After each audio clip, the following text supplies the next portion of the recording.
ईद कुर्बान से कबल ही तहसील दीना में मवेशी मंडियां सज गईं, जहां पर एक से बढ़कर एक खूबसूरत जानवर लाए गए हैं। इन जानवरों की कीमतें पिछले साल के मुकाबले में इस साल ज़्यादा होने की वजह से खरीदार और व्यापारियों में भाव ताव का सिलसिला जारी है।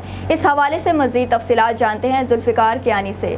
जी बिल्कुल, तहसील दीना में मवेशी मंडियाँ सज गई हैं। पंजाब भर से जानवर फरोख्त के लिए लाए गए हैं। एक से बढ़कर एक खूबसूरत जानवर दिखाई दे रहा है, मगर तहसील मेलसी से लाए गए बछड़े सबकी तवज्जो का मरकज़ बने हुए हैं। अभी तो मवेशी मंडियों का आगाज़ है और कुर्बानी के जानवरों की कीमतें आसमानों से बातें कर रही हैं और भाव ताव जारी है। मंडियों में खरीदार कम नज़र आ रहे हैं, जो चंद एक नज़र आ रहे हैं। इनका कहना है कि पिछले साल के बनस्बत रेट तो 40-50% ज़्यादा है।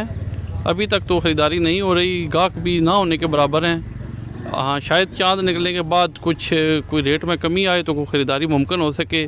सर इस दफ़ा बहुत महंग पाई है। जो पिछले साल 70,000 का बड़ा लफ्ज़ 1,40,000 रुपये का दे रहे हैं, वो भी इस तरह रेट मांग रहे हैं जैसा उन्हें देना नहीं माल। मवेशी मंडियाँ सज गई हैं और यहाँ पे बड़े बड़े दूर से जानवर लाए गए हैं। बड़े खूबसूरत जानवर हैं और ख़रीदार जो है ना वो वापस जा रहे हैं, क्योंकि रेट ज़्यादा होने की वजह से वो ख़रीद नहीं पा रहे हैं। जुल्फ़िकार कियानी, MM5 न्यूज़, दीना।